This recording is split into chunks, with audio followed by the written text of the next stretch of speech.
本当？見えないでしょ？どこにいるのかな？見えないよ。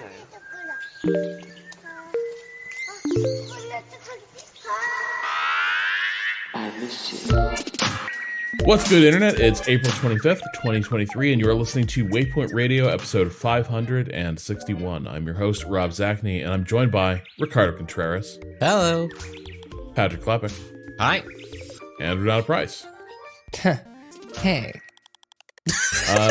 So I'm gonna hope this recording all goes well. I've got a little thing in the corner of my display that says I should activate Windows because I changed hardware, and so Windows doesn't like everything works. We did multiple events on a PC that we could not activate because we could not find the person who bought that license couldn't give us the code. Activating is a suggestion. It's a suggestion. Yeah. I have no idea. It's like you should check your email for where that code was. And I can't find it in any email account I have ever used. Well, is this from this is the older PC or the new one? No, this is the older one. Okay, yeah. Like I know that I have a license on the new one. I didn't do anything. I turned that PC on and Windows was activated. It's like I'm sure there's a key in it. I didn't register anywhere. Where's that key? I don't know. That's the real plus to getting a pre-built is someone had to register Windows for you, and you don't have to deal with it anymore.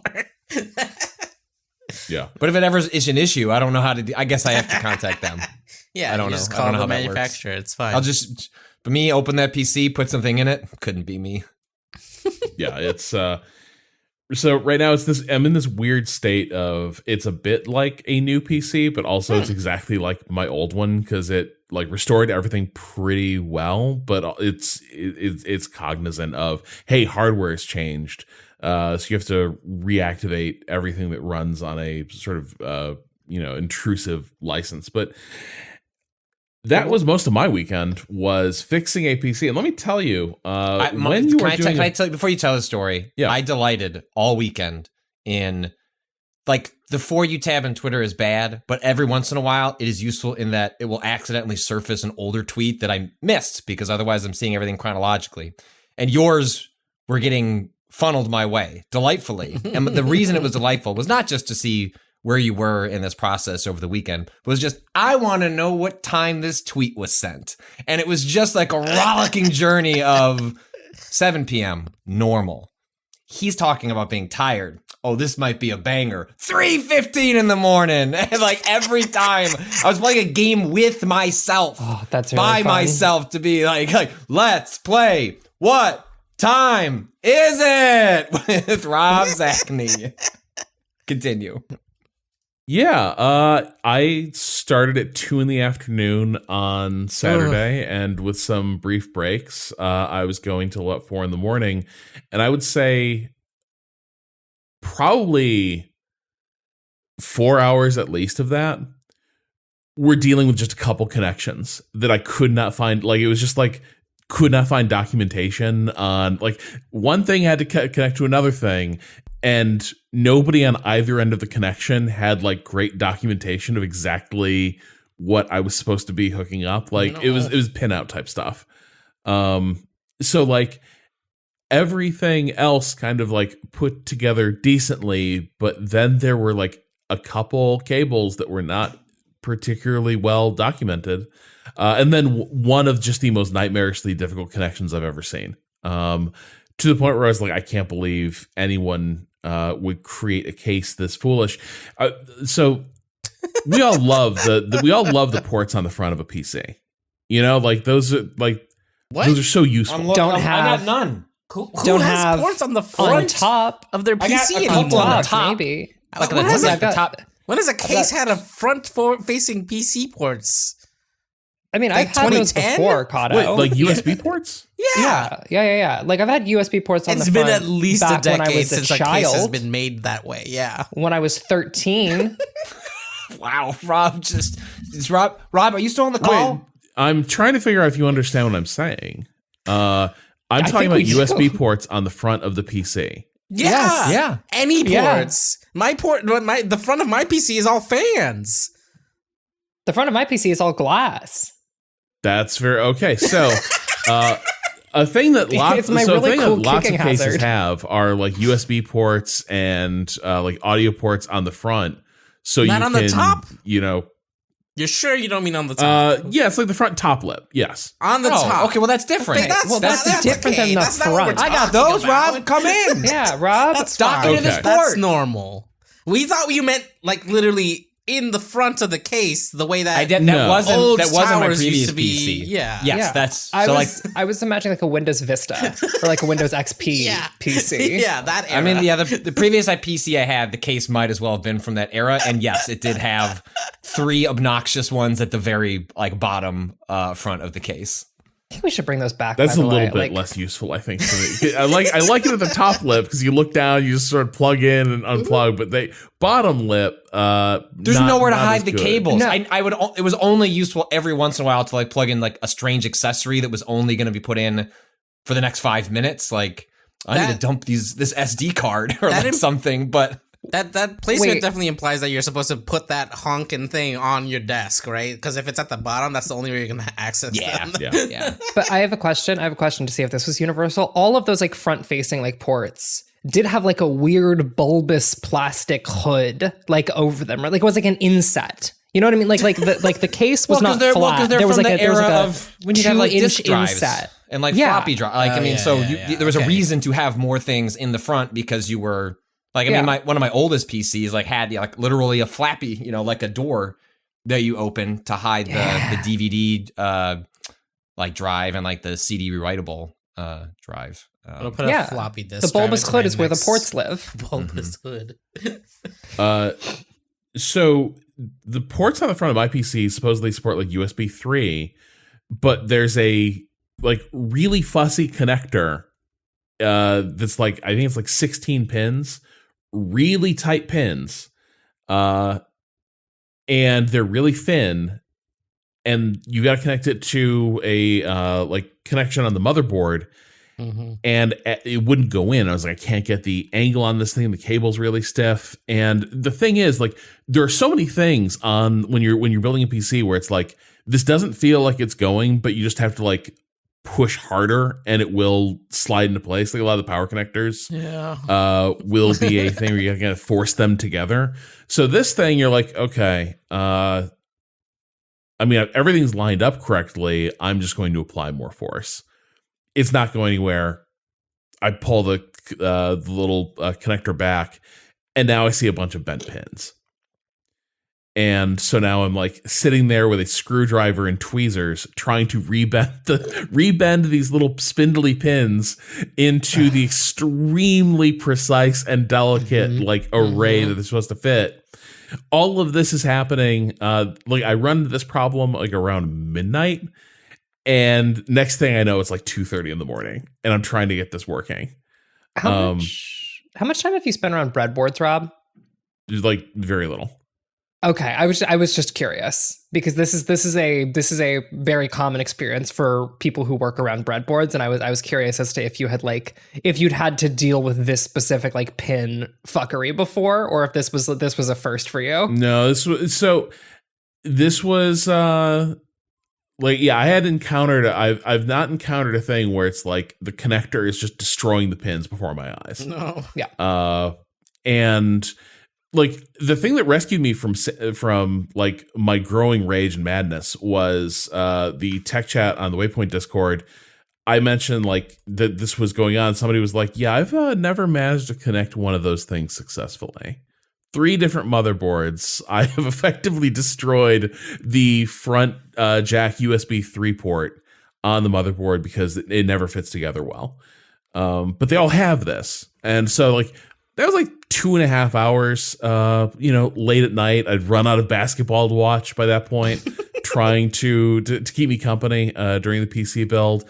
The other weird things is it's the horrible moment you realize that you put all the cards in and then there's a bunch of pins you need access to that are now blocked by the cards.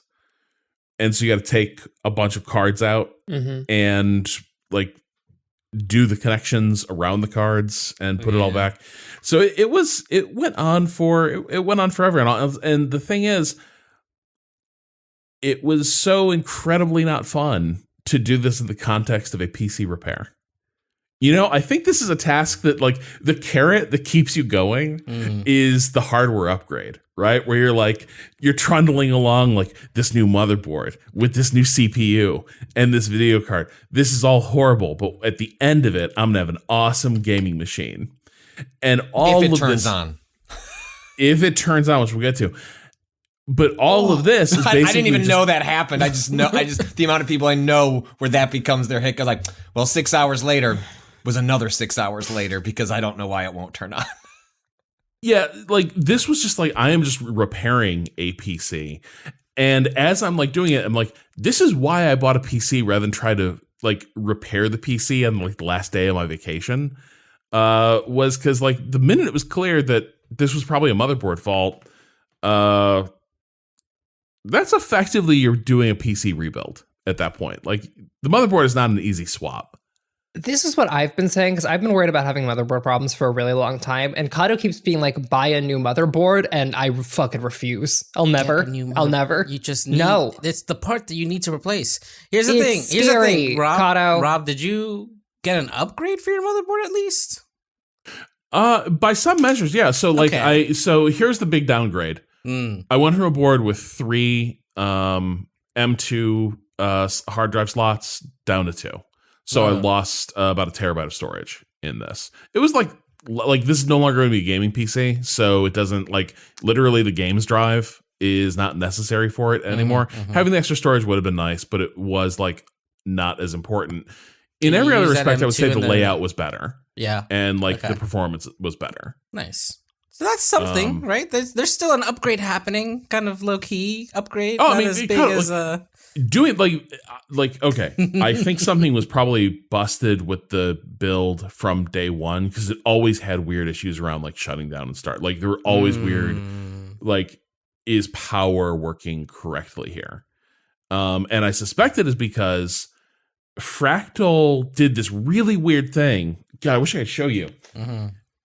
So the way the power buttons work on the front of your PC is that like there's a series of really tiny 1-pin connectors, positive and negative, to do things like this is going to control, like this is going to connect your power button to telling the motherboard to power on and off.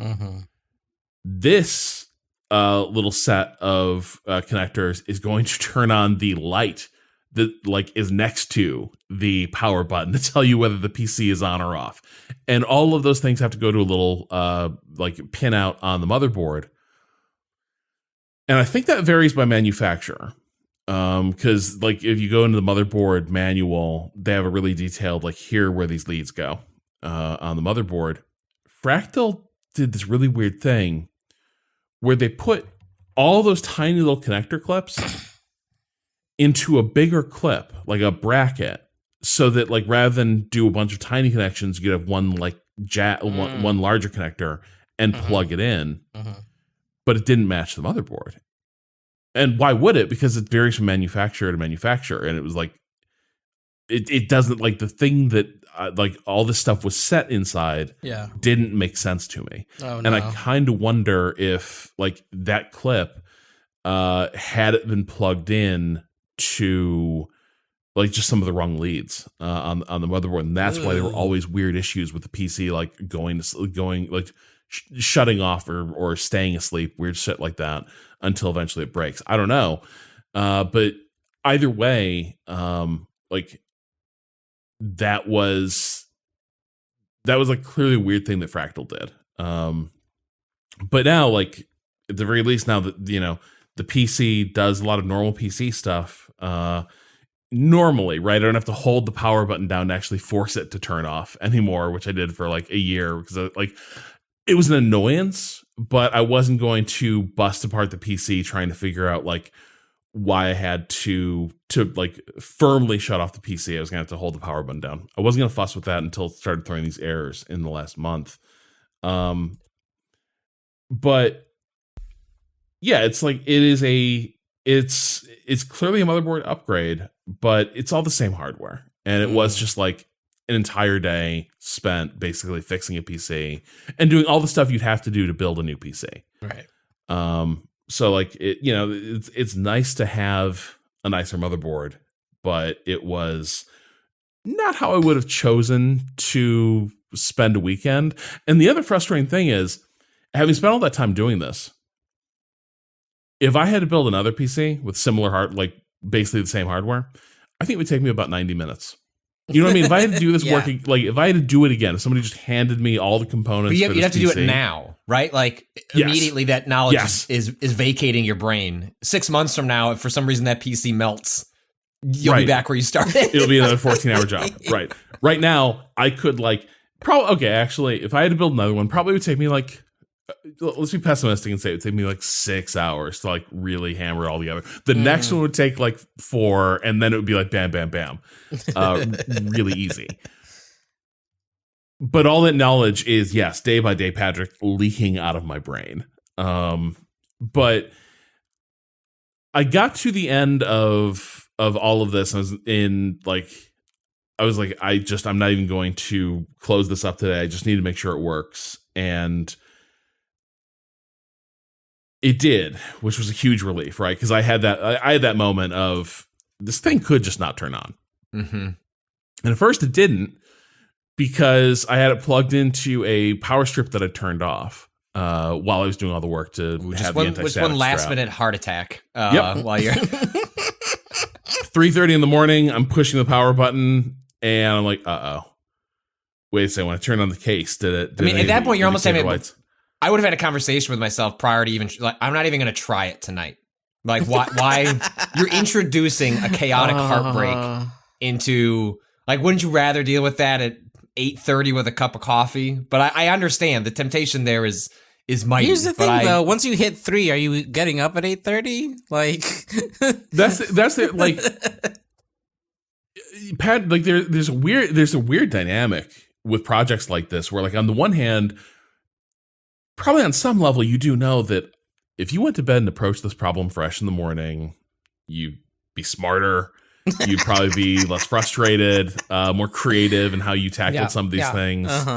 But also, you're so far into it that it has this weird momentum of I'm just going to keep going forward until this thing finishes. You're already in it. Yeah, you're already in the muck. No use climbing out to climb back in later. Right. So that was me. I was just that's definitely one approach. Seems healthy. Well, it was. I think if you are someone who is really prone to procrastination, right? Here's the thing. Mm-hmm. Yeah, if you walk away. Yeah, I hear you on that. Because the situation I really couldn't have is if it's Sunday and I'm I don't want to get back. That was so shitty yesterday. I'm just gonna, you know what? I'll do the last PC things tonight. Yeah, and that's how I end up. At 4:30 in the morning on Monday. Now I'm finishing the build. But it all worked. It went decently, and then I encountered post a picture on Twitter of hey, here it is, and then I encountered the fact that there's a huge number of people who cannot see an open PC case and not without commenting cabling. It's cabling specifically, and it was oh yeah, this is really why I don't really dig the subculture too much, because it was it was the middle of an ongoing repair and people are bruh, those cables are disgusting, and it's because it's not finished. It's not finished. It's the weirdest damn thing. The weird little cable fetishists that come out of the woodwork whenever you're doing a PC build.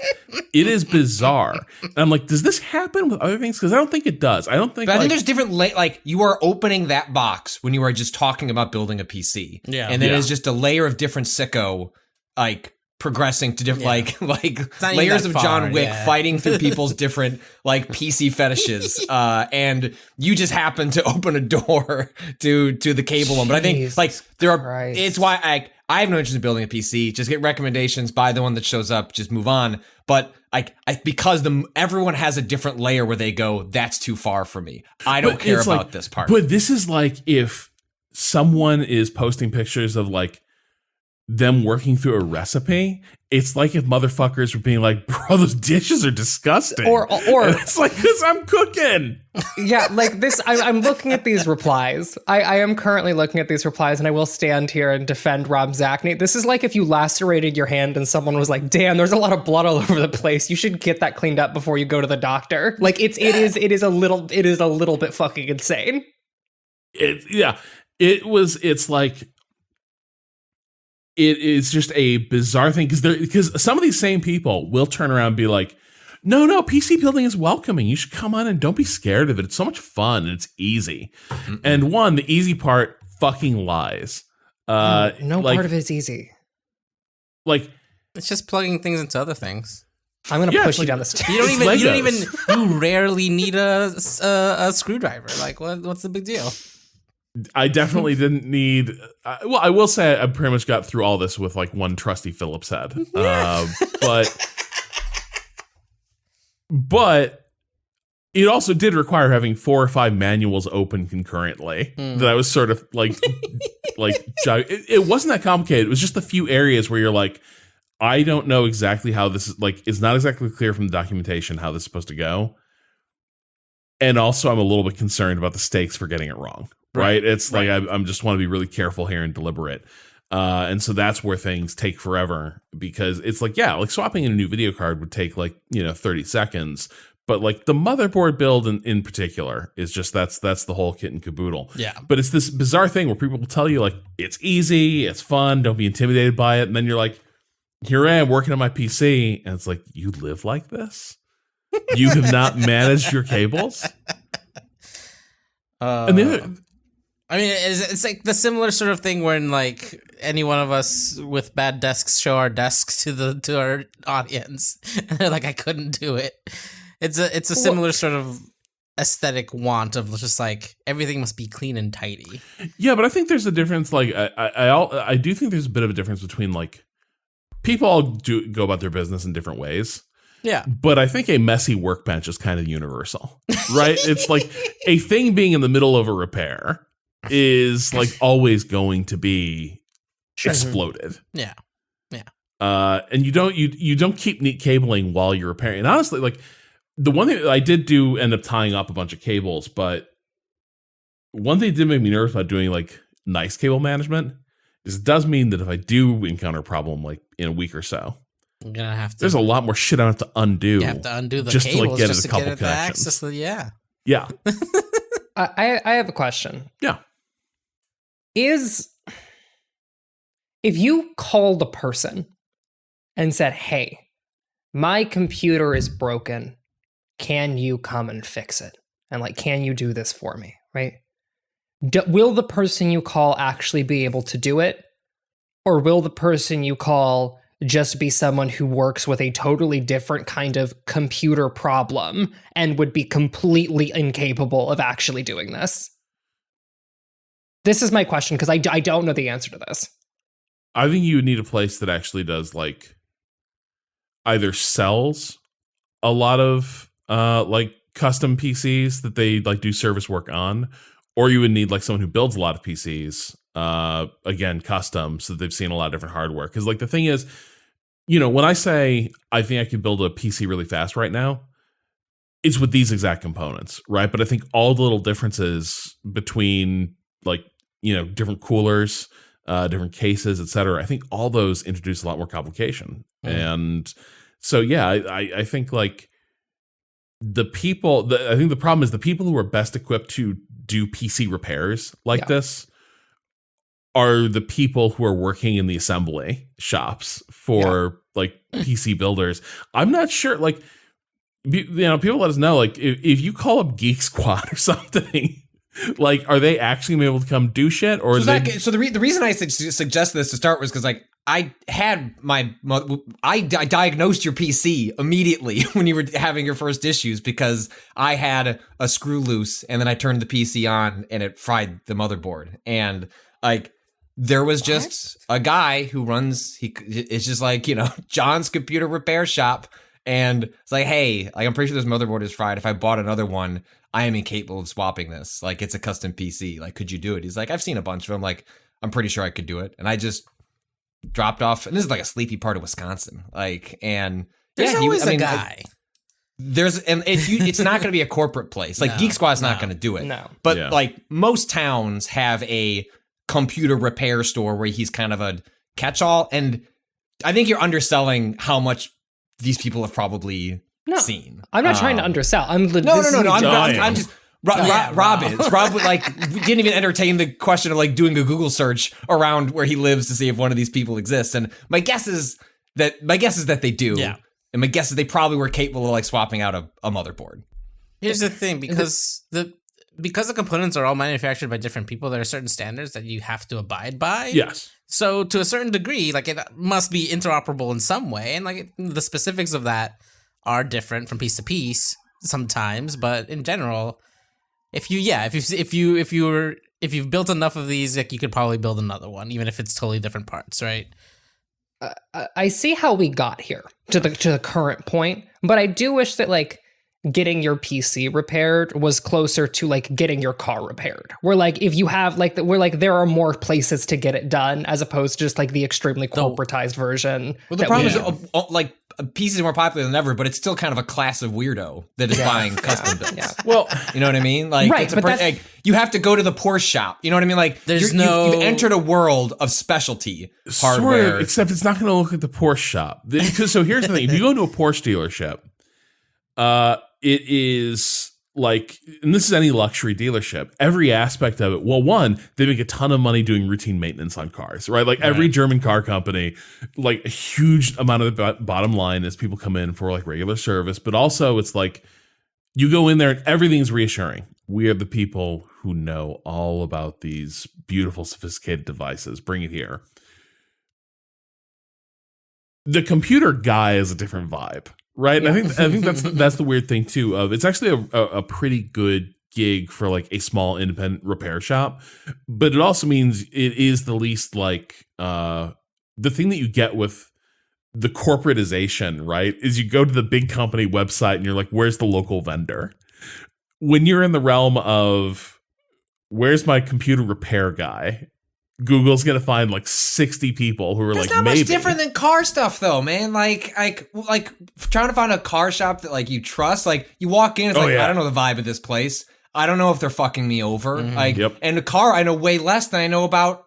I can name parts in the computer and know how they work. That's way less true in the car.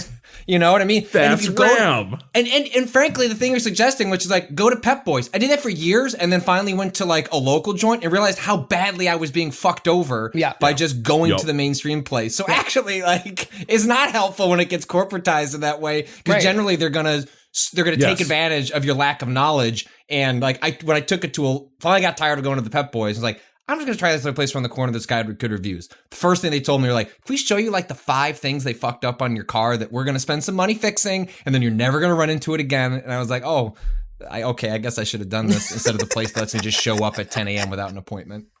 And this is why I have a fucking beef with Apple products, is because once those shits got normalized, there has become less of like bespoke shops, because like they just can't interact with those products. And so that's just going to get worse with time. And I fucking despise it. I hate it. Let me just call a guy. Yeah. But now, like, you know, I am my own guy. For now, for this brief moment of time. 45 minutes. For the next week with this exact By the end set of this hardware. podcast, that guy has made it down the stairs. He's thinking about going out the door. There's a half-life on that guy in your mind, and he is fucking radiating knowledge. Can your guy fix a broken GPU? Did you break your GPU? My 2080 that I got like 3 years ago died.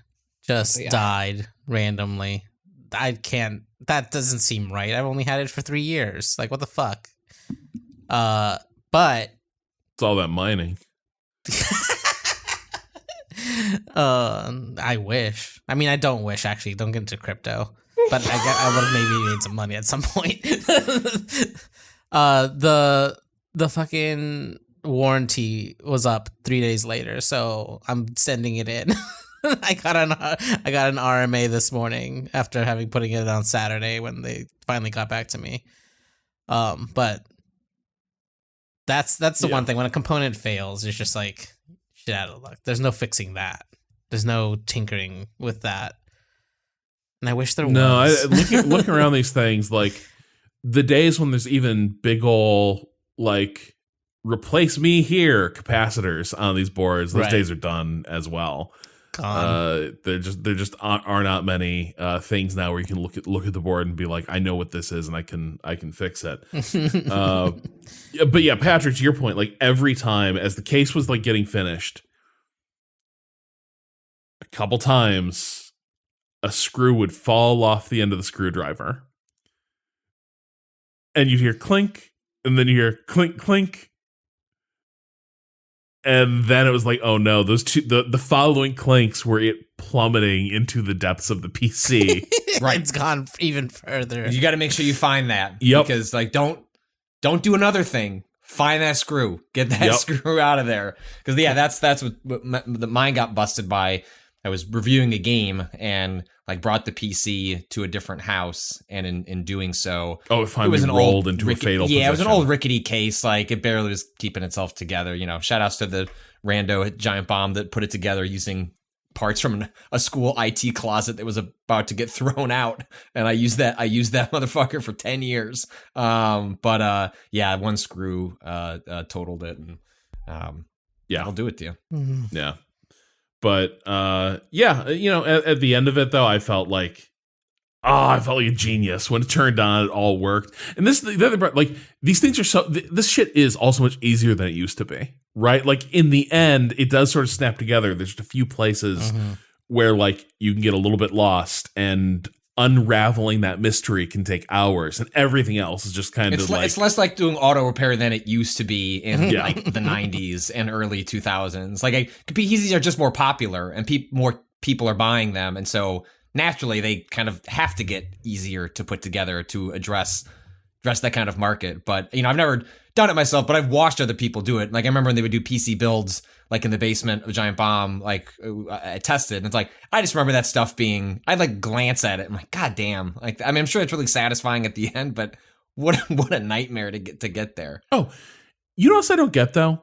Why did they sell thermal paste in like quantities that's like 12 times the amount that you would want to use on this? Like, why would you introduce that level of confusion? Maybe they're using it for other things. Keeps. Yeah, exactly. You just wait till the next time you need thermal paste. That'll be fine. You just buy one thermal paste for the rest of your life. Exactly. So I'm not a fool for just hanging on to. But at this point now, like because at some point I needed to get out the big box of random electronic shit I've collected over the years, I found like 2 old thermal pastes in there. You know, and then I have a new one. Like, how much does it really keep? Yeah, that's, you know. I think thermal paste in either world, I'm never going to build enough PCs to use up this thermal paste. Then you're good. You're good for life. Happening. It's great. I'm good for life, but like I feel like if you're doing this repair once and you're like, well, you need to get thermal paste for the assembly, you're gonna think like this is a single use item, right? And you got a big old syringe of thermal paste, and you use like less than 1/10 of what's in there, and that's the correct amount. But the syringe itself suggests like, hey, maybe you should dress up that CPU like a layer cake. No. They come with replaceable tips most of the time, right? Like this little cap, you can just put it away. They got caps. Yeah. I think it keeps. I don't know. I'm not finding. Nobody said that it doesn't keep yet, so I'm going to say that it keeps. The internet surely hasn't. Yeah, probably. Hasn't figured if this it doesn't out yet. keep, somebody would have said something. But either way, that was my foray into being a proper tech genius. I've sort of renewed my PC building credentials for the remainder of this hardware generation, and then in a few years, once again, I will have no idea what I am doing, and I will be like, this is why PC gaming is dying. It's too hard for people like me who only do this every 3 or 4 years. But speaking of technology and some of it maybe being ill-conceived, Ren, you've been playing the Portopia Serial Murder Case. Okay, so, all right. Square Enix, last Friday, made an announcement. They said, hey, we're going to port one of the most influential games in, like, the history of Japanese game development to PC, to, like, modern systems, and in English for the first time ever. Like the first official English release. release. Dragon Quest designer, right? Correct. Among other people, it was a huge inspiration on Aonama. It is like a huge inspiration, like a ton of developers. It basically like lays the foundation for the visual novel genre and also like the RPG writ large in Japan, right? And that game is the Portopia Serial Murder Experiment. It is a relatively simple or complex for the time, but relatively simple now. Point-and-click adventure game with a text parser. That was the original game, released in 1983. Then it gets ported to a bunch of things, becomes super influential, never gets an English release. That is until last Friday, when Square Enix announced that they would be releasing an English translation of the game, porting it to modern systems, in addition to it being a tech demo for a natural language processor like AI that they are using and wanted to demo publicly. The idea being that this thing would handle the translation? No. The translation was done. The natural language processor is designed to make the text parser more natural. So, for example, in the original game, it was exclusively verb object. That is the only way you're interacting with the world is verb object, verb object, verb object. Yeah. As you're giving commands to your characters, basically you're playing as a detective who's trying to solve a murder. You give commands to your partner, who is the person who actually executes them. So if you say, go to room, your partner's the guy who goes to the room, for example, right? Or hit this guy, or ask this question. Your partner is the person who says those things, which is, I actually think, a relatively clever workaround to having to preventing the player from asking questions that the game can't answer, is to have it all be filtered through this other guy. But will he hit the guy? Is hit the guy an option? Yes, we're gonna get to that. Okay. We'll get to that. Okay, so this is a tech demo, is what they said, for natural language processing. Basically what it's doing is it is taking the player's text and translating it into this like parser system to more like naturally interface to the system. Great, cool. They also said that they got natural language generation working. So if you like look at like the natural language processing as a field of study, there's a couple of different layers to it. One of them is natural language understanding, which is, the system's ability to actually like parse what the player is trying or the person is trying to say to it and then respond accordingly.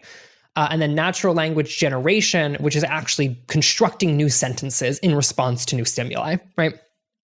Or in response to things. This game is not a demo for natural language generation. Something that is made very clear in their Steam page when they say, and I quote, they were, the phrase that they use is unethical replies. So they were unable to prevent the game from creating unethical replies, and so disabled the natural language generation. Now, this is a game about being a detective. So my first thought was, unethical replies has to refer to something around like police brutality, right? No, fool, dork. That's advertised on the Steam page. Thank you very much. The police brutality comes with the service. And so what unethical replies actually refers to is probably talking about either the game being willing to just actively do racism, or you being able to subvert the system by just being like, hey, tell me the answer to the case, and they did not figure out a way to make the natural language generator just like not tell you the information that you want to know. I mean, yeah, like I'm reading these Steam It's reviews, and really like everything bad. is essentially just like, hey, this just sounds like a text adventure game from the 80s where you're spending a lot of your time trying to figure out what am I even capable of doing? And the game's like, I don't know what you're trying to say. And there's like all the reviews are negative. And like a lot of the reviews are just quotes that say, I'm not sure what to say about that. Because it sounds like this is a very difficult game to even interact with on a basic level. So it is. But one thing it does include, which I think is fun, is an NLU visualizer, which shows you what the game thinks you're trying to say. And is like showing you what the actual like process going on behind the scenes is. I just posted a screenshot of the police brutality. This is what that visualizer looks like. This is a screenshot from my own playthrough where I said, tell him to calm down. The game has no fucking idea what to do with this request. That's really interesting, though. To surface that is, I mean, obviously this is like a bad game, bad implementation. Not really sure why this was released, but it just even surfacing that information to see what is happening under the hood is. I mean, I know why, because they are referring to this game as an educational demonstration. They are not referring to it as like a full game. They are calling it a tech preview. I mean, in the Steam title, it's in theory a place where you would want something streamlined, marketable, simple. Now, granted, Square is the absolute king of, you know what, we don't need titles that make sense. They just pull them out of a hat. Right. This is literally listed as Square Enix AI tech preview, the Portopia Serial Murder Case. And as you point out, it's labeled under education. Yeah. The other thing that's worth noting here is that they also include a speech-to-text system or automatic speech recognition that uses your GPU. I turned on the mid-tier like text parsing, like speech parsing, and it almost instantly crashed my PC because it took up 5 gigabytes of VRAM instantaneously to parse me saying words into the computer.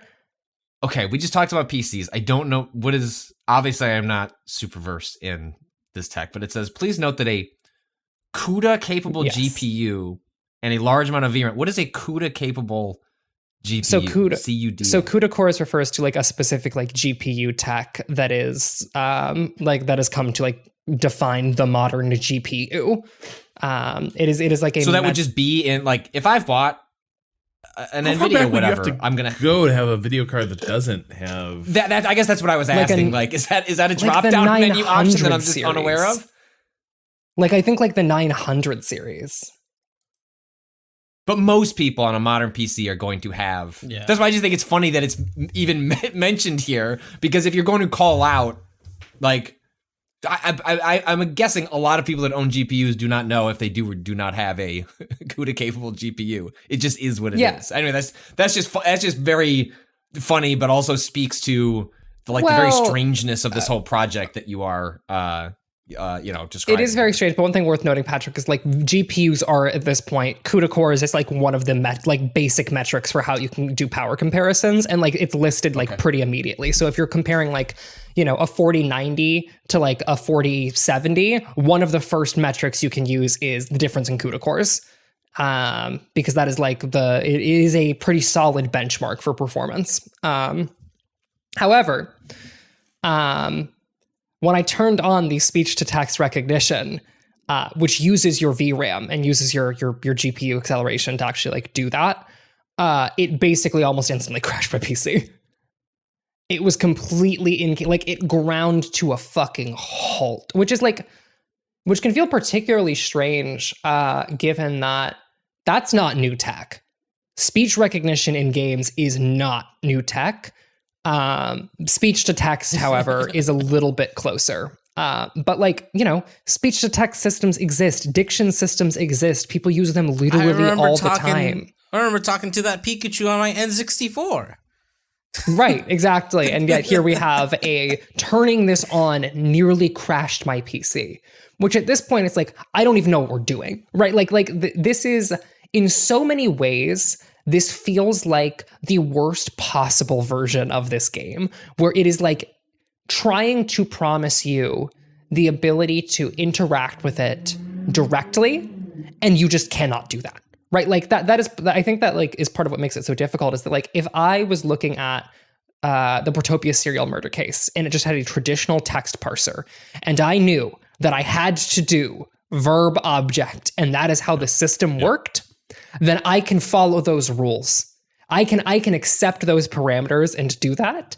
That is not what is happening here. Instead, you are trying to talk to a different program, which then converts what you're saying into verb object and then says that to the game. And that intermediary step makes it so much more difficult. And the other thing is that it's inconsistent. You can say, go to study, and the game will be like, no fucking clue what you're saying. Or you can say, go to study, and the game will be like, I'll take you to the study. Sometimes go to study doesn't work. Go to the study does work. All of it feels like it's because there is this intermediary step that is trying to do a process of translation from one system to another that is inconsistent. Yeah, when I heard about this, I sort of assumed that they were taking the skeleton of the original game and instead a language processor would be the parser that lets you do the thing. Like that it all would have been adapted to take the wider array of inputs that a like natural language processor would introduce. The idea that it's still fundamentally a really restrictive text parser game that now you can just chat to, you know, you can effectively go to a chat bot and like ask it to play this game for you. You cannot. I will say this is not a chat bot because this is not giving you natural language generated responses. I mean, and I think that's like, this seems like it's poorly made regardless, out of context. But then in the context of the current moment we're in, where we're seeing a lot of like accelerated development where people are playing with these chatbots, I think it would be a pretty normal response to think, if you're invoking this language talking about this, when I sit down to play this game, what you're proposing to me is that I'm going to get like that level of experience dropped into a video game. Maybe I have qualms and questions about AI and what all is happening, but maybe that could be interesting. And it's like, it doesn't seem to rise to any of those minimum bars and seems very odd that they released it at all, other than to just fulfill this broader mandate that Square has, which is that we think blockchain AI are like waves of the future, and despite evidence to the contrary, we're going to continue down that path. They've reinforced the blockchain stuff fairly recently, even as a lot of other people are walking away, and this just seems to fit into this broader weird mantra of the company. So here's I'm thinking two things with this. One, regarding natural language generation, in the Steam demo, they did say, we will consider reintroducing this function as soon as our research succeeds in creating an environment in which players can enjoy the experience with peace of mind. So once they figure out how to teach the robot to stop saying slurs, they'll put it back in. It's never going to happen. It won't. I don't think I don't think that is going to happen with this release. I think this is it. But that's what they claim. And like the other thing is that they refer to it as a educational demonstration. And it is making me wonder if like in their perfect world, what is the goal of releasing something like this to the public? One, convincing, like, you know, it's a advertising thing to an audience of being like, hey, this is how this works, isn't this cool? And people go, yeah, and then the next time they see it used in a game, they can be like, oh, I remember that's the cool thing before, let me try it. But I think part of the like Square's gamble with like leaning really hard into the blockchain bullshit and leaning really hard into the AI bullshit is it feels like they are trying to, and with something like this, would be trying to be like the tech leaders on the game's side of this and then selling that tech to other companies, right? That feels like the long play here. However, they're trying to do that long play with what seems to be complete fucking bullshit, just complete nonsense bullshit. They are being so committed to the AI pyramid scheme that they're like, you know what? I do have to sell these Avon products, and I'm going to sell them to you, gamers. I mean, I prefer this over the blockchain stuff. If I've got to choose like an awful tech path for Square to go down, there at least seems potential here if done like right, even though it doesn't seem like I see no interest in the block. I see no design upside of the blockchain. That is only financial upside for a very specific set of individuals. There is a different version of this that responded differently, that responded how, we've seen this tech used in different ways that could be interesting in theory. And so I guess if I have to pick one, I'd rather this, but clearly this doesn't suggest that they're necessarily anywhere close. And my other point of frustration here is that, like, when I look at this,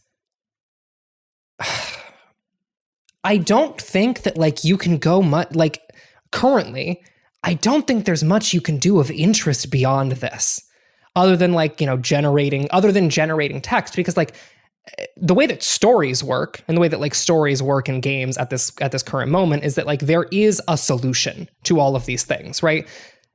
And in order to have that, you have to do a lot of state management. And, like, if you make a world that can say whatever the fuck it wants to the player, that's great. But unless you build a state management system to be able to keep track of what the player has done, then none of it matters. Right? Like, the game can make the best text response ever if it can't actually, it doesn't matter if it can't actually keep track of it. And the keeping track of it part still has to be done by human hands. And at that point, like, you already have a narrative designer working on the project, right? You're not, like, cutting that much work by handing this over to an AI to like actually do the generated responses, because, again, you still have to build a state management system, and that needs to be done by a human being. And, like, so obviously is that the case when you interact with this thing with the promise of, you can do what you want. The game will understand what you want to do. And when I tell someone to, for example, try to open a safe, and I have to try 17 different phrases to do it, or, like, moving a like a painting, for example, right? All of this stuff, like, requires a person to have, like, still made set states that the game can respond to. And so I just, like, do not think that any of this means anything, especially not in this context. My concluding thought is, maybe this is cruel, but I think you have I need you to stream this game. I need you to show the people what's going on here. I think like how it fails is like I think it's an interesting failure, right? Like, to demonstrate maybe how this doesn't work, how you get past the pitch like phase with, hey, like, look at this technology and how we can do it, and then as you've elaborated on here, like, how quickly it sort of unravels in the implementation phase. But there's another thing here that really bothers me. Like, yes, I want to do that. Good call, Patrick. 2, the other thing that really bothers me here is that, like, this game is really historically significant. Like really, right, to do it really to this historically game significant, really shitty. And has never gotten an English release, has never gotten an official English release. And that, like, it makes me think a lot about the ways in which, like, games and remaster culture and our struggles with archival work is, like, it feels like something has happened here where the original text has kind of been obliterated by a new technology in such a, like, clear and demonstrable way that it feels like an encapsulation of a lot of, like, frustrations that I have with, like, remake culture writ large, and, like, the inability to access older versions of games because, like, the remaster has superseded the original in terms of availability. And this just feels like a really frustrating microcosm of that exact system. Well, it's not like this comes alongside like, hey, we've done the work. Here's an English translation. Like, we've dusted this off, and this is acknowledging a deep and important part of our history. And we've also done this tech demo. Like, here's but here's both, right? Like, that would have been the way to play this. Is Nintendo, but Nintendo also, like, it was really cool. Was it like last year? I think they went back and localized a couple of their early visual novel murder mystery games. I forget what they were called, like Famicom something. Yeah. But they went and, like, found, like, this really interesting part of their past, and by all accounts, like, those were at least, like, Famicom Detective Club. Yeah. Like, Nintendo's not the company that's gonna be doing, like, gross AI tech demos. For all their problems, like, you got to share a friend code. But then you also don't have to deal with, like, a shitty chat bot that might want to kill you. It's just too bad that to go back all the way to this game specifically, given how much the Dragon Quest series has given Square as a company, like how much that designer has, like to just dredge this up in this way is it's insulting, frankly, like to a game that should mean a little bit more to this company. Also, the art's really bad. The art is like the art is tough. The mouth movement is a little upsetting. I'll say. When I was watching the clips on the Steam page, there was just something about the way the mouths moved that I didn't. I don't know. It didn't work for me. Yeah, and also I think that saying that your game is really struggling to not produce unethical replies in a game where you can beat suspects to get information out of them is, I think that's a bold statement to make. That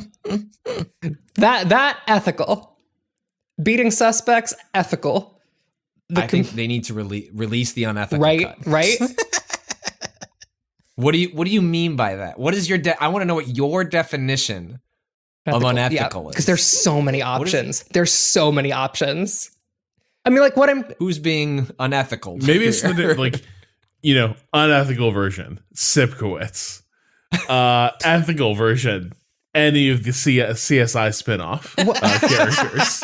Well, like, what I'm wondering is, like, if they have not found a way for the game to be like, so for you to be like, say to your partner, call them the F slur, and they just can't not do it. They cannot figure out a way to tell the computer not to say it, and like that has been a problem. Like, it's really easy to convince any of these fucking chatbots to say whatever you want. That's the whole, they call it like jailbreaking, right? Like similar to the way that people were breaking like early iPhones. Like, how do you break it out of its constraints, and then you can, and then make it do. I saw that thing. So. I forget which one of the chats it was. The grandma exploit.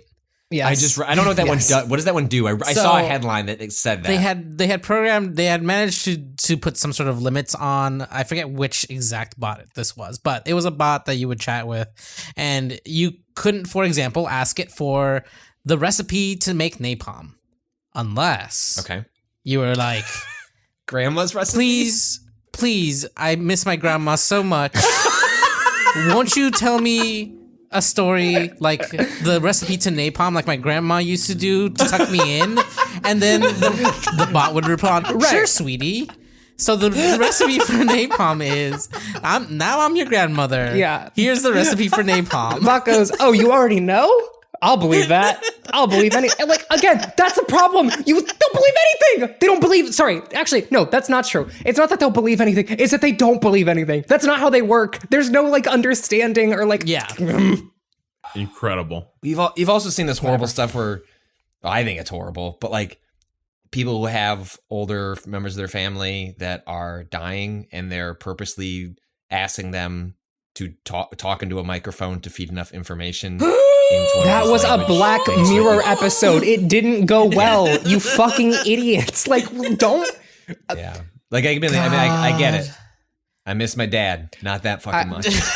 I have a because it's not that. Not him. It's not that. And like, as someone with a very long, storied, and particular relationship to grief, given my family history, like, this shit pisses me off so much.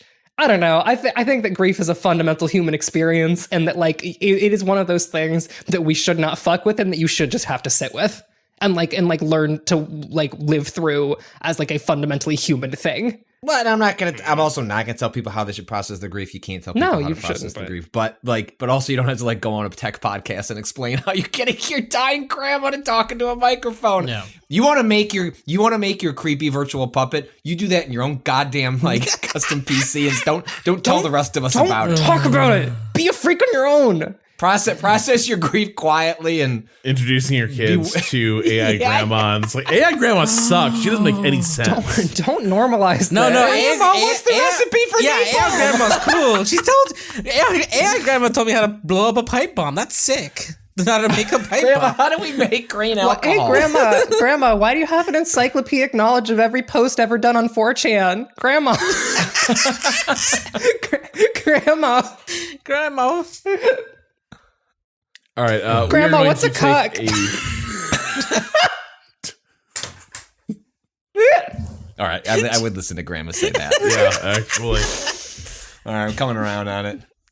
All right, we're going to take a break here, and then we'll have more games after the break. Remember, Waypoint Plus listeners get this podcast ad-free. You can learn more at waypointplus.com and see how you can fill this break with nothing but blessed silence and cool tunes. Back after this.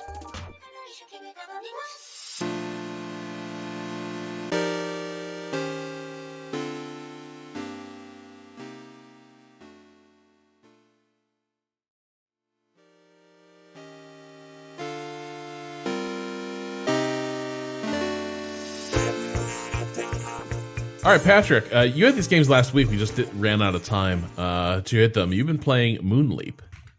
Yeah, two quick games. Yeah, Moonleap and Teslagrad 2. Moonleap is this a simple little platformer. I'll post a little link to it so y'all can see it. I love any game that can give some sort of unique spin on moving left to right and jumping. There's like a core that's just an action I like doing in video games, and then I'm always delighted when I can find any game to do something a little bit differently with it. And this is not a wholly unique concept for sure, but Moonleap is essentially you control this little guy, and every time you jump, it changes the state of the world. And then how it changes the state of the world is your little moon, and you're leaping, right? Like just it's so hard to name video games. I don't know, just draw a moon, make them leap, Moonleap. Like we're good to go. Brain, like it's not Moonleap Origins episode 1. And so it's just a really simple 2D pixel platformer, but like it starts with like simple interactions, like spikes go in and out in different places. So every time you jump, like it's going to move those spikes, and so the joy of the puzzle and platforming is figuring out what order do I do the jumping in order to get to the goal. And then those become more complicated as the levels move forward. Like you are changing like the movement state of an enemy. And you're probably doing that in conjunction with the spikes going in and out. And then a little bit later, you also have breakable objects where once you jump on them once, you have introduced a break state. And when you jump off, they're going to disappear. And you also discover that you can jump off of edges, and you'll, instead of dying, you just appear at the top. And so then you're starting to coordinate like momentum and movement into the jumping and the state changing. And there are only a handful of worlds and then levels within them. And like World 2 has already gotten, I think we might be hitting that Patrick GBT is like, he's hit his mental cap on what he's capable of doing. I'm going to start producing unethical replies in my ability to respond to these levels. Like I hit state, like, I've talked about it before, but like I eventually get like, I like puzzles until I don't like puzzles. And like, I think I'm hitting it a little earlier than I would have thought with Moonleap, but it's very clever. It's very good. Just really charming, and if you're looking for a simple, enjoyable platformer, it's on PC. It's also available on Android and iOS, and because it's just you're never going to die because you jumped wrong, or that's pretty rare. So it's something that works just fine with touch controls. And then the other game, which sort of stealth dropped as part of the that indie showcase that Nintendo did last week, Teslagrad 2. I did not play the original, which is sort of like a pixel Metroidvania puzzle game, but the new one has this incredibly gorgeous hand-drawn art. Post a screenshot that I was really captured by just the art style alone, and then I decided to jump in and give it a go. And it's just like a really pleasant, easygoing, I'm getting powers every 15 minutes. That power does a thing. And much like I like going left to right, I also like when I go left to right and then it unlocks a new thing where I can go left to right in that different space. I'm playing multiple games now where I do that, sometimes in a 3D space. Cado is also playing that game. We'll talk about it later this week. But like that is one of those games that game types that I can play a lot, and if it's it just a pretty low bar of trying something interesting. And Teslagrad 2 has really cool art style. The powers are fun, like a lot of them are electricity based, so you are like the fast travel in the game is like you finding like power cables, and you are shooting across like vast distances on them.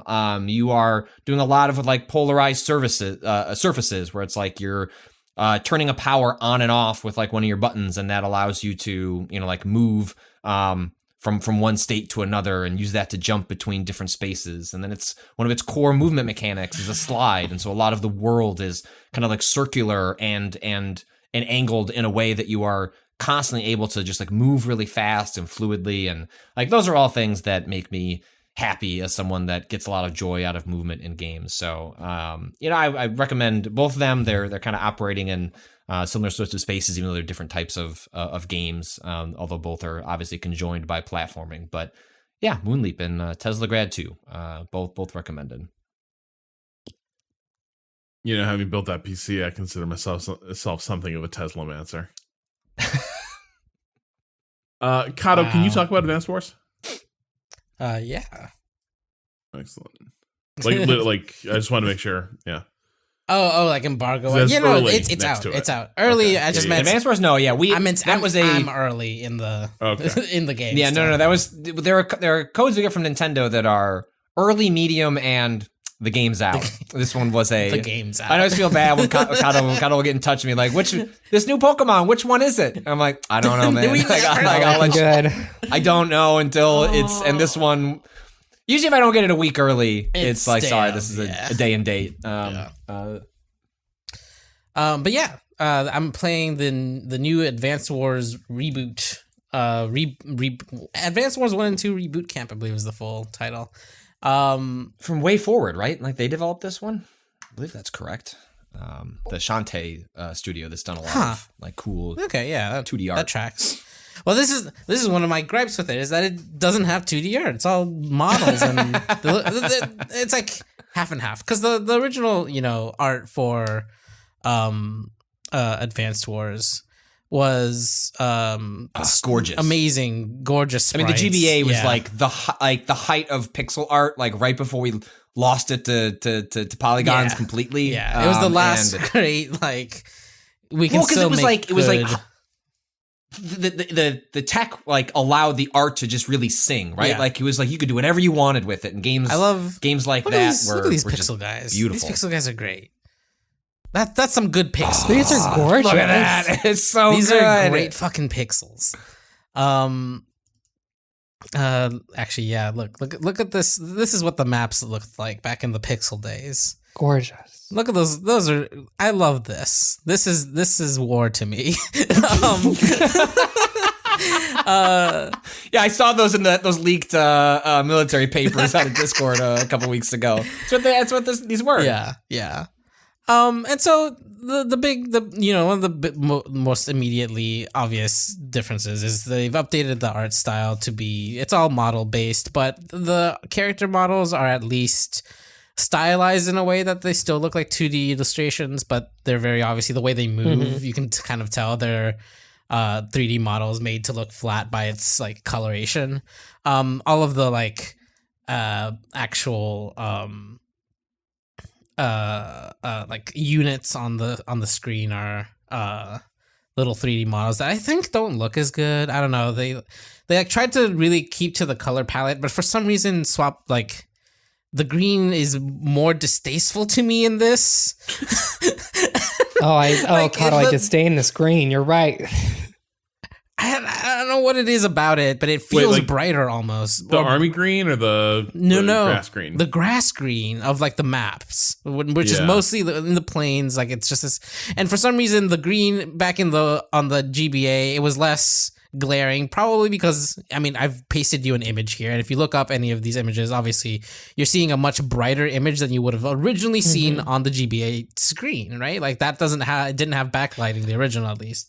And so there was a certain amount of like, it dulls out when it's being shown on an LCD. Right. They just kept the exact same palette, and like now I'm playing on an OLED, and this shit is bright, and it's like, wow, this is kind of garish in a way. I don't love it. It just like looks a little weird, and it's like there's an air of putrescence. Not the worst. Yeah, it's not the worst update. I feel like as far as visuals go, but it's not a plus in my book. It's just like it's still playable. Obviously, they didn't like make it so bad that I can't like look at it for too long. But ultimately, this is Advanced Wars 1 and 2, the games that you knew them. And as far as I can tell, I'm like maybe 2 hours into like the regular campaign. It is the same game. So if you enjoyed those, great. If you haven't, this is probably like the best way to like be able to pick up and play them on the go, which was the way I would do them originally, because part of it is that these maps are pretty small. You know, they're this sort of tactics game that is, it's interesting. It's in between, I would say, if you think about the sort of puzzly small scale of Into the Breach, it's like a step above that, because there's like a few more systems layered on top of it as far as like troop management. Most of these, like as turns go on, all of your troops have limited amounts of supplies. Vehicles run out of gas after they've traveled a certain amount of time, and you need to send out a resupply vehicle to resupply them. Or you could put them on top of captured cities that you own that you can capture during play. Infantry units, all units can be combined. So if like one of your units has half health and the other one has half health, you can combine them to make one full health unit. And there's like a very kind of, it's a little more complex than you would imagine just kind of looking at the game. Sort of like series of weakness and vulnerabilities to different types of units. You've got your sort of different levels of small and medium tanks that are generally pretty good against all infantry, but there's one called mechanized infantry that has big bazookas, and the big bazooka guys are good against the tanks still. But then there's also anti-air guns that, because their anti-air guns are, you know, bullet-based, those are still good against infantry, but they're really bad against tanks. And like the amount of different types of units is actually pretty wide. And it makes for just enough, like, where the maps aren't huge, right? And like the kind of scale of it is relatively small. The amount of sort of different interactions you can have within it, based on just like the different amounts of units that they have, still makes for a really interesting kind of puzzling out of like the tactical space. And like, you know, they're relatively short. Although I did stay up like for those 2 hours. I thought I'd check in on like the first mission and ended up playing like 2 hours, just like going through like 8 missions because I couldn't stop. I was like, oh yeah. What does short mean? This is like fun. 15 minutes, 20 minutes? It's like around 20. It depends on how efficient you are. Like sometimes there's definitely one dragged out for like 35 minutes because I took a bad line of play, got one of my troop transports blown up that was very obviously meant to make a beeline for the headquarters in order to capture it. There's two basically. That's just what the AI would expect you to do. Right. No, but this is the thing. It was definitely like their HQ. They left their HQ open to kind of do an aggressive flank on my troops, which means like instead of using my transport to move towards a nearby base where you get resources based on how many captured cities you have, and then you use that money to buy new units every turn at bases. There was an open base, and it was very obviously a trap. I flew my my fucking troop unit up, and there was anti-air gun waiting for me. It just blew up, and I lost both units that were in there. But there's two ways to win any game. It's either you kill everything on the board, or you capture their HQ. And every pretty often they've set up scenarios where you can do either one of those options, and it's really more about how you manipulate the AI into moving around the board by setting up different like feints and stuff to how you like finish a mission. And like, but it's still bite size, right? It's still like I can finish a map in 15 minutes. And it's really, I don't know, it's always been just like this perfect sort of distillation of tactics. Like it's not too small and like or too complex to be fussy for its scale. It's like it feels like they hit the balance just right of like how big the maps are and how many different units you can have like on the map and how many different like terrain features exist. Like the maps are just so well designed, I feel like, and it's because they're always one screen. Like there's very little times that you're scrolling. Honestly, That's very cool. And it's just like you can kind of, aside from there are Fog of War maps, but it's not every single map. But for the most part, you get a kind of Actually, the Fog of War maps are kind of wild. Do you ever get a little like claustrophobic though when you can't like just center the screen and stuff toward the edge of the map? Like I love the idea of it's all on one screen. Yeah. But I also like to have what I'm looking at be in the middle. Sure. And so I'm always a little bit at odds with the like, man, it'd be great if you just see the whole board from this one perspective. Like I am somebody who's like, I would be complaining about like viewing distance options in Chessmaster, right? Where it's like, I really need to be able to cut it down to just really see four squares in the corner. Yeah, just these pawns over here in this left side. I found, I think that this is part of where the art design comes into, right? Like they make really easily readable icons and models for each of the small little units that kind of, I feel like I've never had that sort of issue, though I've had that issue in other games that are like, I'm at the edge, but I want the thing to be in the middle, and it won't let me scroll past the edge of the map. Real quick, like you mentioned, so like on that mission that you had the AI doing kind of an aggressive flank, leaving its headquarters open. Does it feel like on that scenario, the AI will always do that? Does it feel like that they're like scripted scenarios where it's like you're going to kind of figure out the steps the AI is following and then come up with your counter? Or does it feel a little more dynamic and reactive than that? It's definitely more. The AI is a little more is definitely more reactive than that. But in that scenario specifically, the way that it is definitely set up to kind of push you towards that sort of move. Just via opening positioning. And like they definitely do this a lot of just like if you're good at the game, which I'm not particularly like amazing at it, given how many years it's been since I've like considered these tactical options again. I don't know. You play 8 missions, like, you know, in the dead of night. Like, I'm getting tactical genius vibes off this. It definitely is like you can take aside from the ones where it's Fog of War, obviously, but when most of the other missions where you can kind of see what the state of the board is at the beginning, there is a general sense of like, okay, there's very obviously a large amassing of troops in one position, or like you can see where the weak points are in the formations, and when you're good at it, you can kind of tell, okay, this is the game plan. And for the most part,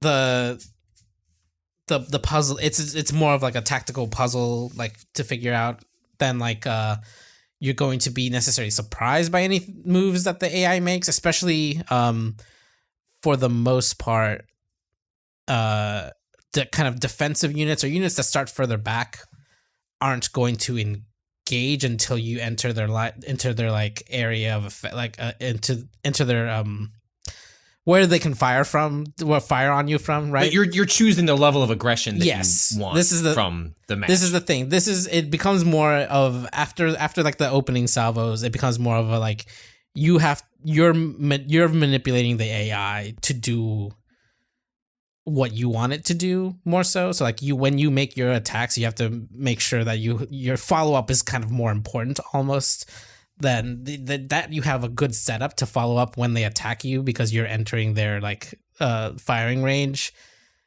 is really where your strategy like lies.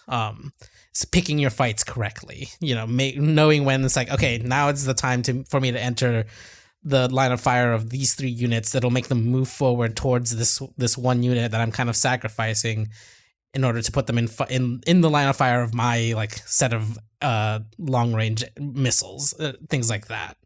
And it's fun. Does this one have the superpowers? Yes. Or is that the okay? Because did you play Wargroove at all? No, I didn't. Okay, Wargroove was a game that was like trying to, while Advance Wars has been, you know, kind of quietly away, and there hasn't been a whole lot filling that like specific style of game that Nintendo had made with that.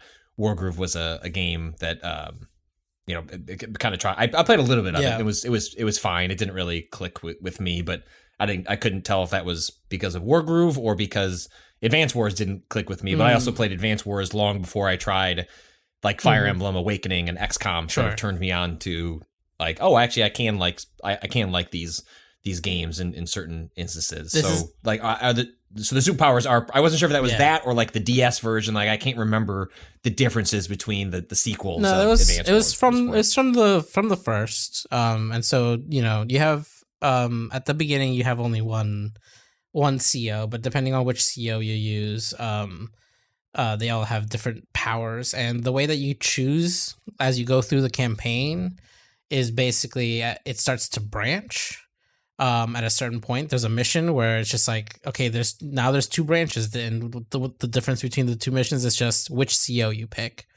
And one of them, you kind of start with an all-arounder, and his superpower is that he heals everything on the board, and everything that got healed gets a little power boost, and that one's pretty great, especially for like a kind of standard. Just like it works well every time you hit it. You always have damaged units on the board. This is going to be great no matter when you use it.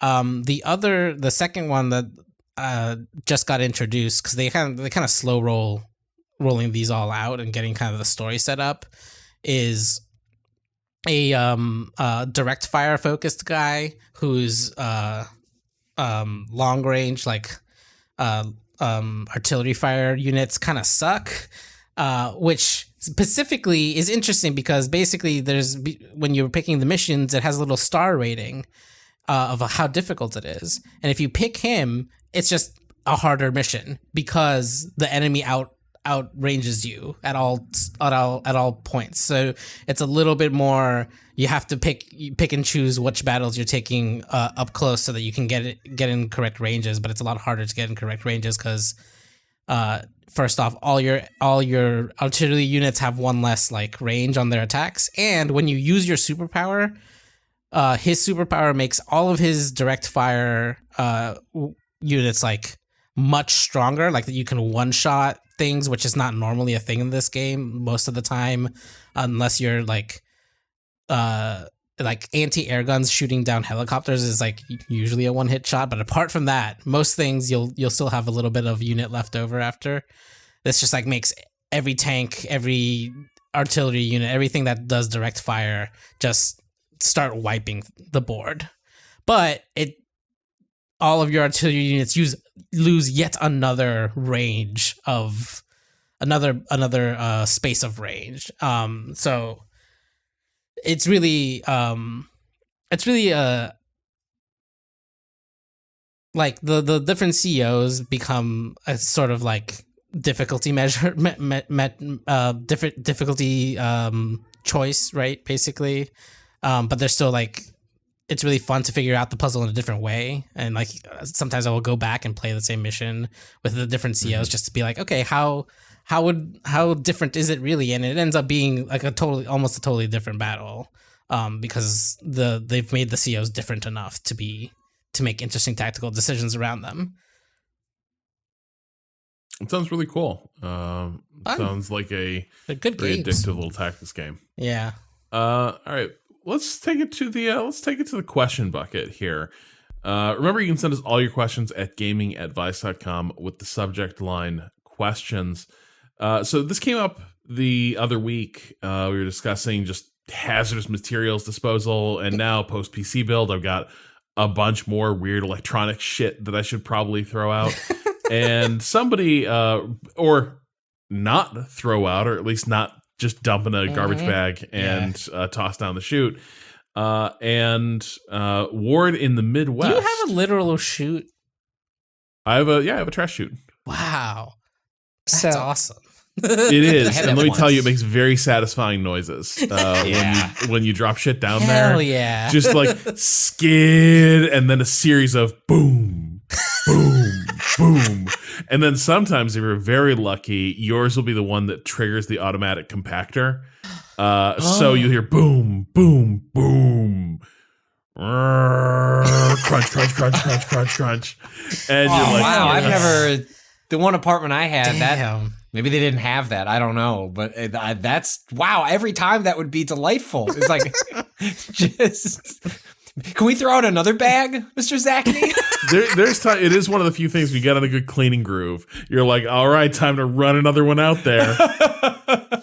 But the flip side is, I've gotten pretty like people are always jamming up the garbage chute. It's like, and the big thing is oversized pizza boxes are like people will be like, I can fold this into fitting down the chute, and it's it'll like expand it halfway unfolds. through. What you're Yes. creating is like a cool little trap for the chute. Yep. No. Yep. So you gotta be like, I understand why people do it. Otherwise, before our basement flooded and was effectively destroyed, you had to go all the way down like 12 stories to the basement to like put like cardboard stuff away. Now you have to go down 10 stories and like walk out into the parking lot to find the dumpster area and go do that, which is really annoying when you got a bunch of like Amazon cardboard packages and such that you want to dispose of. My solution to that is like, if they're smaller boxes and, you know, it seems feasible, sometimes I will just chop up things into a couple like easy strips so they'll fit down the chute. As opposed to creating climbing But, holds in your trash chute by leaving pizza boxes in there which then expand partway through. Right, and then our building doesn't have the most fail-safe way of getting building-wide message alerts out. See, also people not realizing their basement was flooded and leaving their cars down there until the children of the building were enlisted to go door to door to go to ask people if they have a car in the basement. Wow. And could they please move it? You reinvented like messenger or like messaging urchins. That's incredible. we did, yeah, and honestly, Ren, I like with the history, I don't know if there's a history of child labor in LOL, but there was a history of undercompensated immigrant labor.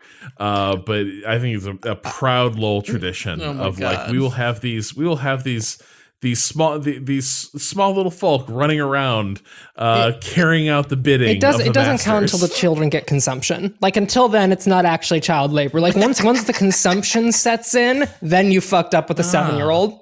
Ah. Yeah, it's when everyone on the line has consumption. It's like we need a union and medical care. Anyway, so War in the Midwest writes, longtime listener. Y'all may have radicalized me a little bit. Love all you do. There was a bit about the joys of getting rid of household hazardous waste in Rob's neck of the woods in that last episode I caught, and it turns out the phrase hazardous waste is apparently my activation phrase. I tried to pare this down, but I went to school to write fantasy, so I'm sorry in advance, and gird thyselves. I work at a small hazardous waste facility, 3-letter acronym, environmental, for the last 6 years, and among the things we do that feel like genuine service are manning household hazardous waste collections for local counties and providing a proper outlet for smaller generators, like smaller pharmaceutical manufacturers, labs, and local schools, to send their waste where they know it will get taken care of properly in their stead. I do feel this kind of work is necessary as long as we want to continue to make and have life-saving pharmaceuticals, medical-grade plastics, and electronic devices, but I will say that at statewide, let alone national scales, the way hazardous waste industry is structured is well and truly fucked. Companies like mine operate what are called transport, storage, and disposal facilities, TSDFs. And in order to operate, we are required to have a license in our state permitted by the state's Department for Environmental Quality with strict requirements about the structures and equipment used. That's all pointed at limiting and or preventing incidents that would affect local environment and communities, which is good, but between that and regulation by the EPA, DEA, DOT, OSHA, LARA, Deep Breath, TSCA, the state environmental department, and local public safety departments, the cost to make or be a TSDF requires investment capital amounts of money. TSDFs are also designed in the RCRA, the law that created the EPA, as being owned and operated for profit. For non-American listeners, the EPA is the American Environmental Protection Agency. that enforces sort of national environmental quality standards. There are also like local organizations associated with local government that do that same thing. And yes, the nature of like American federalism is that it's kind of a nesting doll of different agencies and regulations that anyone operating in the space would have to comply with. So it becomes very, very complicated to remain in compliance.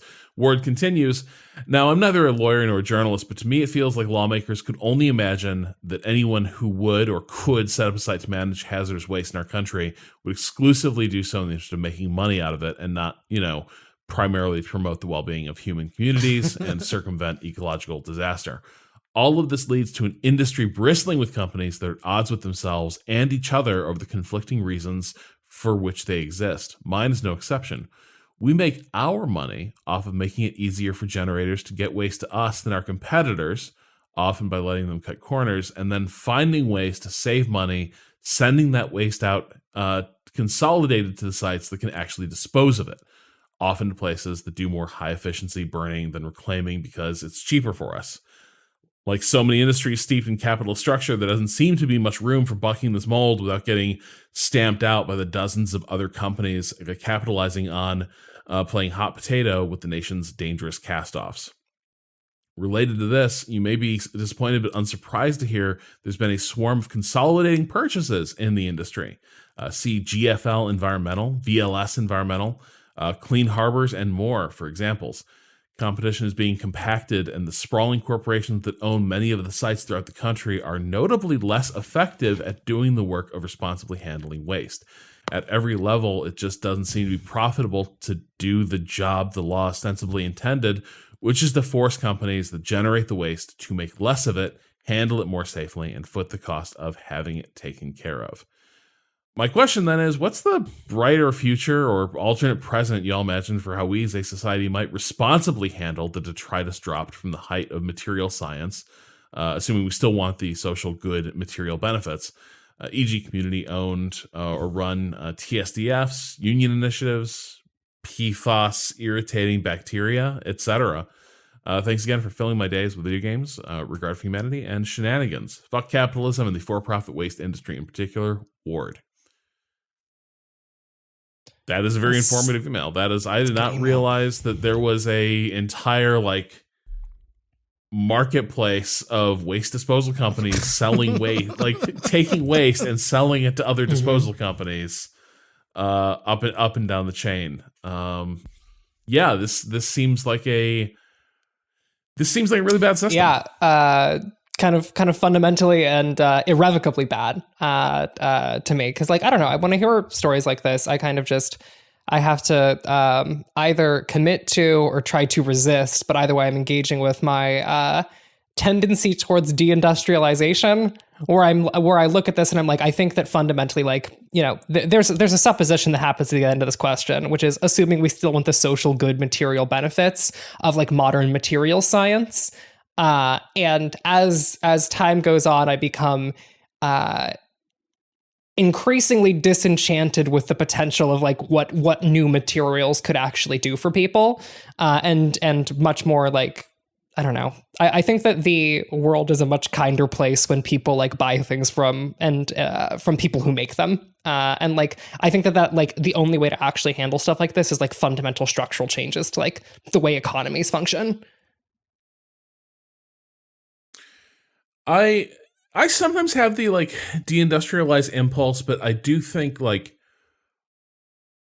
material science, pharmaceuticals, electronics, there's just too much useful shit that they can do to say we don't want to use any of it, or we want to see I guess for me it is partly the sheer amount of it that is produced not for any for one, that are not really durable goods. The sheer disposability of the finished products themselves, I think, becomes a huge problem. But I think there's also, if you think about plastic pollution, right? It's a huge part of it is companies find it cheaper and easier to have really plastic intensive packaging. And they have offloaded the cost of producing all that packaging onto society. And so I think to a degree, when I hear something like this, part of it is a lot of the regulations and then sort of the solutions put in place seem like sort of a sop to make it seem like the problems are being dealt with. But really they are there to allow the primary offenders to offload the problem onto other bodies and say like, hey, we're compliant with regulations. If things aren't going well, that's a downstream problem. Talk to the people who run the hazardous material facility. Talk to the government agencies that administer all this. And it's like, no, I think I want to talk to you, the person producing all the shit. Well, but that's just a fundamental issue with capitalism in general. Is like, unless the government is going to do the thing of regulating them correctly, like with regulations that actually hold water and do what they're supposed to do and protect the environment. Like, companies will never choose to do that, no matter how much you could try to shame the people behind the decisions. They simply do not care and will never care. Right? I guess part of it is, for me, I think it would be much more of I don't know if it's utopian, because it's not, because it would be unending conflict, right? And there'd be a lot of friction with a system like this. But sometimes we think huge bureaucratic state with like tons of inspectors of various sites seems like a pretty cool thing, right? Where it's not, hey, an inspector comes through and you get a little certificate and you don't see that inspector for 5 years while your facility does whatever the fuck is going on, right? Yeah. And instead, it's more of a constant like, oh shit, the inspector's back here today, to sort of see how our operations are unfolding. And we are constantly being monitored and measured for like what we were producing. And instead, again, the entire thing is sort of set up to allow the producers to have all these restrictions lifted, to have environmental concern issues sort of get out of the way by having like pro forma compliance. But it's a hard problem for sure, because there are a lot of things that I think you would get different answers from different people. What are good things that produces this waste, and what are kind of useless things? I think the answers would vary from person to person. So it becomes a really hard problem. Chris from Newcastle writes a good question. Hello, the recent chat about Immortals of Aveum and its SEO friendly and kind of shitty title got me thinking, what is your favorite game title? I've given it some thought, and I think Inside is my favorite. Definitely not SEO friendly, but possibly a much more evocative title as a result. What do you guys reckon? This is for me, it's easy. Sins of a Solar Empire. Such a good fucking question. Ooh. Sins of a Solar Empire. That's a fantastic. Like, there are so many game titles that try to operate in that realm of like having a really evocative title, but they end up in Immortals of Aveum Town, right? And they don't quite get to something as evocative as like Sins of a Solar Empire, which now that is a sci-fi. It's also novel got some like read. Truly excellent mouthfeel, right? Like there's a lot of S sounds in there. There is a lot of like alternating consonants. Like it is a delicious sequence of sounds. And it's just long enough. There's a sense of import, but it's not so long that it's unwieldy, like the fourth expansion pack. Yeah, in an ongoing game series. It's not a light novel title. Yeah. This is a hard question. To do right off the dome, you know what I mean? Like I'd have to like sit and think. Like Sins of the Solar Empire is a good one. Like I'm glad you had an answer. I love alliterative titles, and so yeah, I will go with one of my favorites, Dragon's Dogma, because that's just that is to me a very simple, very evocative phrase. Is that it tells you two important notes: there is a dragon, and there will be some dogma. Does that game have dogma in it? Who's to fucking say? But I do love the series of sounds, and like when they added the subtitle for the second half for the expansion, Dragon's Dogma Dark Arisen, that feels good to say too. Dread Delusion, another one with the right. Dread Delusion. Dread Delusion. It's a reason why like Disco Oh, you're Elysium right. is an all-time Yeah. good title Jack. because it doesn't tell you anything except it also tells you everything. You know what I mean? Like I feel like it's both, it's evocative but not in terms of what you're about to play, and yet once you've played it, boy, it sure seems fitting. Even it doesn't have to, not necessarily thematically, but just I don't know, like there's something in the air where you then say Disco Elysium and it is both like wholly unique, and I don't know. So that is definitely one, you know, that falls in the vein of like a Half-Life. It's like, well, Half-Life doesn't tell me anything either. I love the title Half-Life as well because it actually, you know, it how can you separate that from the series at that point? Yeah. But it doesn't actually really tell you anything, and like those are some of my favorites where they feel thematically bold. I also if think not that like just to descriptive. put the word disco in a title in the year 2021, so Yeah. bold. What a Yes. good Yes. statement. Disco, an abandoned word. Bring it back. At the other extreme, Don't Take It Personally, Babe, It Just Ain't Your Story is an all-time title for me. Because it's like, the title itself is a great kiss-off line. And like it's immediately arresting. And there's other games that like strive for it, but again, like they don't. I have the most dudes rock title. Metal Gear Rising Mm-hmm. Revengeance. I love Revengeance so much. I mean, Metal Gear in general has. Metal Gear, like it's one of the third game has the subtitle. It's Metal Gear Solid 3. No. And you could just stop there. No.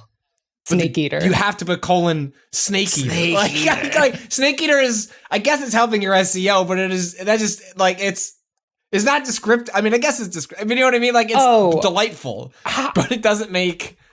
I don't think a marketing team goes like, yeah. How are we cool, forgetting Snake Eater? the sequel to Metal Gear Solid 3? Metal Gear Solid 4 Guns of the Patriots. What a fucking all-timer. What an all-timer sequence of sounds. It's just nonsense. So like the what was the like, was it DLC or like the slight update they did to Metal Gear Solid 3 Snake Eater that added another subtitle, Subsistence? That's or something you're like thinking Metal Gear Solid 2. Metal Gear Solid 2 yeah, is what you're you're thinking of. right. There was, yeah, you're right. Yeah, Do you have like a something favorite that existed. non-video game title that's really like coming to mind in this moment? Like I feel like Patrick, as our resident horror movie fan, I feel like there has to be something that like touches you in a fundamental way. Oh boy. I mean, it's less as individual as much as I enjoy horror movies that are just direct about, like, I just bought this 3-disc set for this creature horror film. It's called Fuck yeah. Alligator. Fuck yeah. Yeah. The movie Yeah. rips. It's awesome. Yeah. It's a great, like, there's a lost art to the creature feature with like the rise of like computerized effects, because there's just something about, they have to be super realistic for the, like, you have to have a big budget for the audience to take it anywhere seriously. And like, I don't know. There was an era of 70s and 80s where you got a lot of stuff like that. And it's a 3-disc set. I don't know why it needs 3 discs. I haven't watched everything on there, but there's a lot of supplemental material. Rob, if you ever come visit, we'll sit down and just crack open a 12-pack and just, we're going to really Patrick, just can we invest watch in the game now? No. No. No, I'll put the game on the iPad, but on the big screen. We're watching on the iPad. black and white cut of Alligator. Sorry. Well, no, the football, the Bears game is Justin Fields is there, but also like we have to work our way through the rest of the behind the scenes supplemental material for Alligator. If you get a second screen set up near your hot tub, we will do this. But there's a lot of there's a lot of movies I'm very fond of, especially in the horror category, that are just like Thing, and it's like Alligator. I do love Portrait of a Lady on Fire as a title. So good. It's a Yeah, that's great. Ooh, Great it's movie such a good too. movie. Yes. All right, one last one. Tim from Moondaline Mundaline? I don't know. Mundaline, pretty sure. Writes, good morning, Waypoint crew. This isn't a question, but after listening to Patrick talk about the substandard wiring in his home, I wanted to share my own recent story. After living my entire life in Chicago, my wife and I moved to the northwest suburbs in 2022 so we could afford a large enough place to raise our kids while still being close to the city. We were drawn to the idea of a new construction home because we wouldn't need to spend renovation money to make it work, and as this was the tail end of the quickly soaring housing market, we wouldn't have to get into a bidding war with other prospective buyers. This has mostly worked out well, except for one thing we discovered early on. We moved in February 2022. When the weather was still cold and we only ever needed to turn the heat on. Spending 2 months getting the house in order, we were preparing for our first event hosting family and friends when a sudden warm wave hit the area and I had reason to turn on the air conditioning for the first time.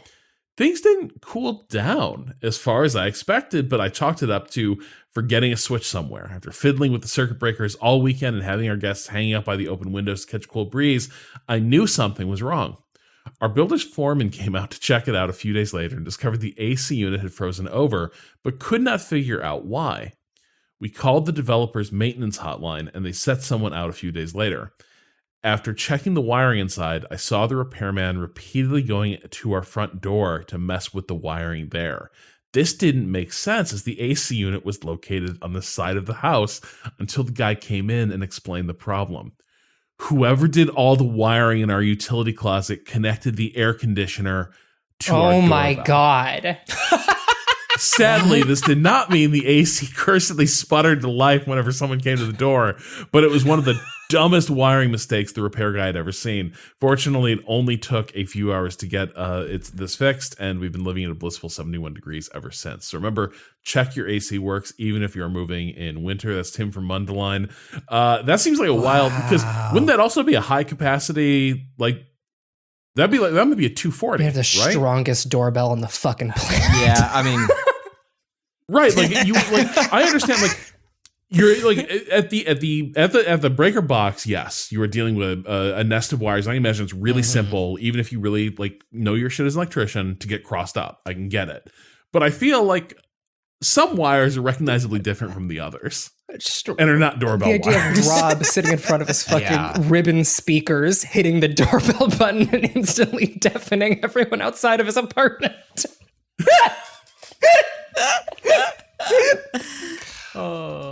Anyway, that's really good. That is tremendous. Yeah, wiring at homes is a nightmare, especially if at least theirs is early, and so like you can help them make the mistakes as opposed to when you come into a home that's had decades of God knows what. And then maintenance on top of the original shitty build. Yes. Yes. All right. That is a wrap on today's episode of Waypoint Radio. If you want more from Waypoint, you can follow us on Twitter at Waypoint, Facebook, and YouTube, Waypoint Vice. You can follow me on Twitter at Rob Zachney Cado.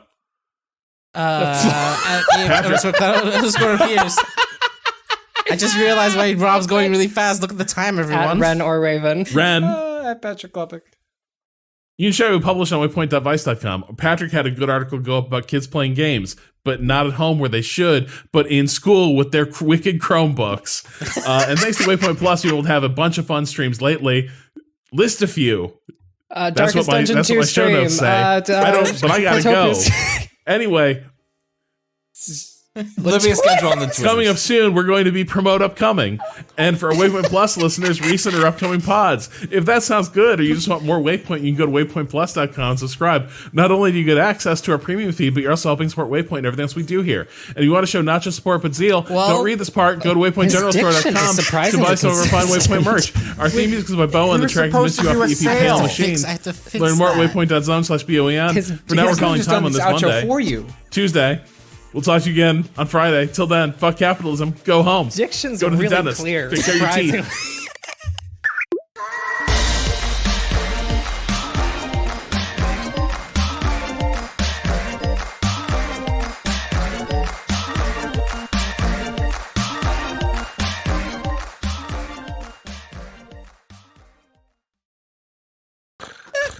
Run, Rob, run. God, I'll get this to you after. Sure. Yeah. Bye forever, Rob. Bye. I say goodbye to this Rob Zachney, and I'm excited to say hi to New Teeth Rob Zachney. New Teeth. Exactly. Do you think his body will reject taking out the old teeth, putting in the new teeth? Yeah. That's why I don't want to go to the dentist, just because I like my current ones. Yeah, you could. It is really. I don't know why they have to take all of them out every time. It's really fucking weird.